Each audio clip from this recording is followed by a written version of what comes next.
My name is Fatima Begum, and I am now 110 years old. The doctors say my heart is failing, my kidneys have almost stopped, my bones are brittle, and every breath feels like it might be the last one.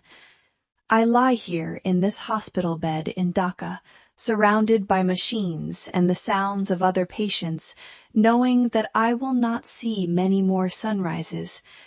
Before I leave this world forever, I want to tell the complete story of my life from beginning to end, not in pieces, not with breaks, but as one long truth, so that perhaps one young woman somewhere will hear it and choose a different path from the one I walked.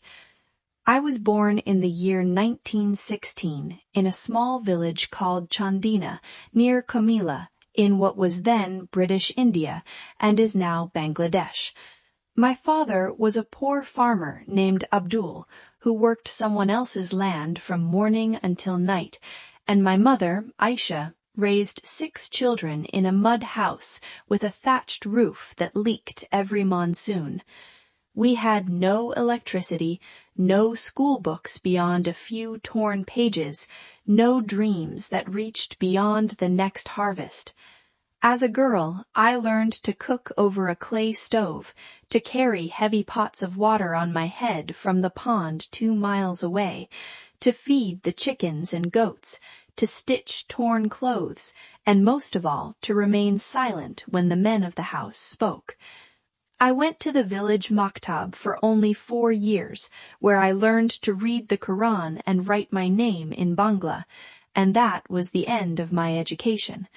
Life moved slowly in that village, with the azan calling 5 times a day, the smell of wet earth after rain, the sound of my sisters laughing in the dark while we slept on bamboo mats. It was hard, but it had a kind of peace that I did not appreciate until much later. When I turned 25, the village elders and my relatives began to say that I was getting too old for marriage. By 28, the words became sharper, and by 30, the pressure was unbearable. My parents worried that an unmarried daughter would be a burden they could not carry forever. Then, in 1946, a man named Karim came into our lives. He was thin and quiet, with a shy smile, and he worked as a house servant for the local zamindar, sweeping courtyards, carrying water, running errands from one house to another. He came from Feni district and had been in our village for several years. One day, he sent word through a neighbor that he wanted to marry me. He spoke gently when he came to our house, promised my father that he would work hard and give me a simple but happy life, and asked for almost no dowry, only a few saris and some kitchen pots. My parents were relieved and tired, and I was exhausted from waiting for a better offer that never came, so at the age of 30, I agreed. We were married under a mango tree with a small ceremony, and I thought that marriage would finally give me my own home and my own place in the world. I was wrong. The first few weeks were calm. He brought me wildflowers from the roadside, and we ate together quietly. But soon the pattern emerged. Every evening after sunset, he would go out with other men and return late at night, smelling strongly of cheap country liquor. His eyes would turn red, and his voice would rise.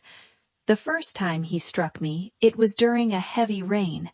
I had kept his dinner warm, but he shouted that it was cold, and his open hand hit my face so hard that I tasted blood and fell to the floor. He looked surprised for a moment, then told me not to make him do it again.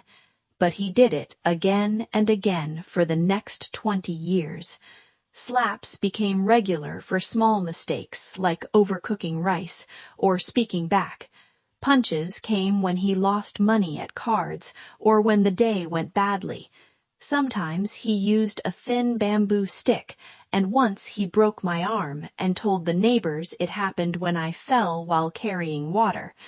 I wrapped it in cloth and kept silent, because in those days a wife was expected to endure. I hid the bruises under long sleeves, cried quietly at night, prayed extra rakats after every namaz, asking Allah to change his heart. I cooked his favorite foods, even when we had little, smiled when my body hurt, tried to be the perfect wife, thinking that if I was better, he would stop drinking and hitting me. Nothing changed. The drinking grew worse. He spent whatever little money we had on bottles and sold my few gold bangles one by one to buy more. I became thinner, quieter, more afraid of footsteps at the door. Then, when I was 50 years old, a miracle came. I found out I was pregnant. The village midwife said it was impossible at my age, but Allah gave me a son. I carried that child with all the hope I had left, and in 1966, Rahim was born, small and crying and beautiful. For a short time, Kareem seemed different. He held the baby carefully and smiled more often. I allowed myself to believe that fatherhood had finally softened him. 3 months after the birth, everything ended. One morning he packed a small bundle, looked at me nursing the child, and said he could not carry this burden any more. He wanted a younger wife, no crying baby, no responsibilities. He went to the local office, signed divorce papers, and walked away, leaving us with nothing, no house in my name, no savings, only the scars on my body and a newborn in my arms. I was 50 years old, divorced with an infant, and the whole village whispering that my life was finished. But something inside me refused to break completely.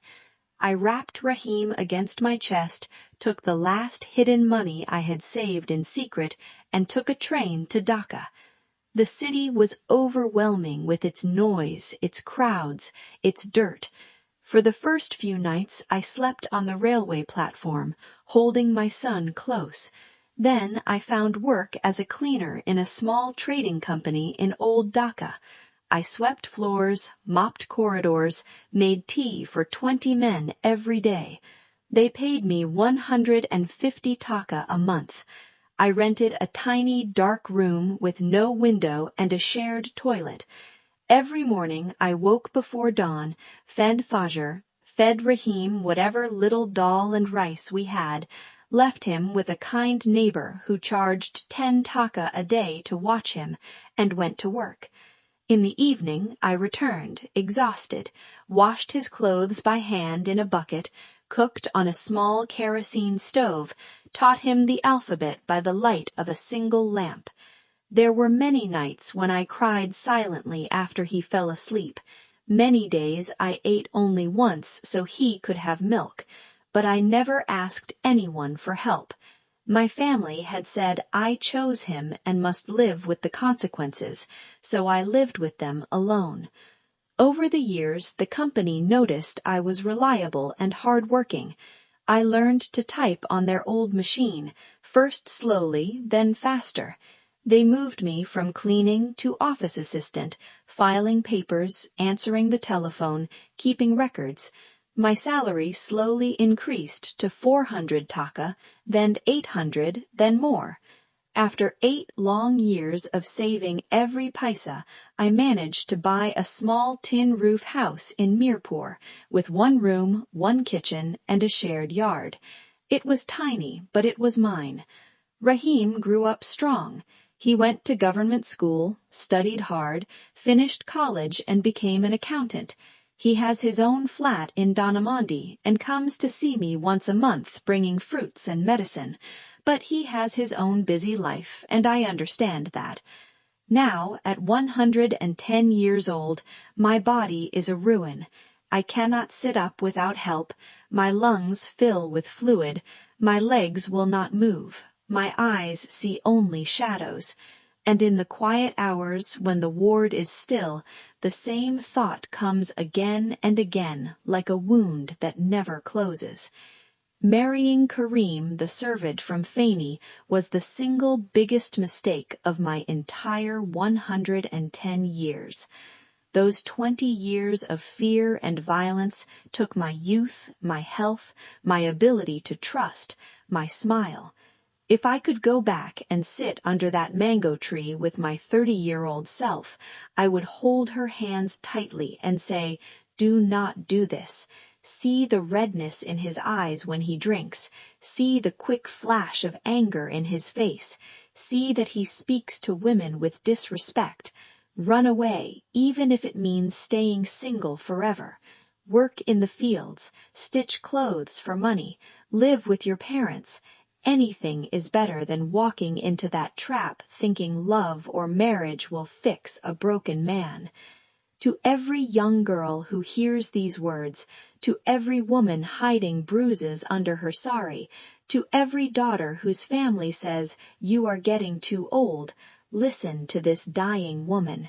Never marry in a hurry because time feels short. Never excuse even one slap or one drunk night or one harsh insult. Never believe that you alone can change a man who chooses violence.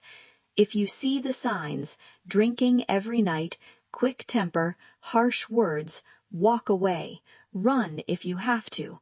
Society will talk, relatives will pressure, neighbors will judge, but broken bones heal slower than a broken spirit, and a life of fear is longer than any gossip.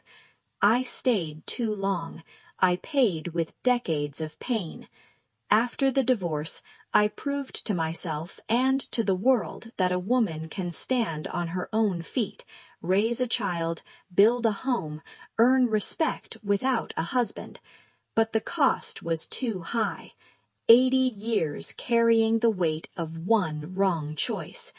My only wish now is that my story reaches someone who needs it,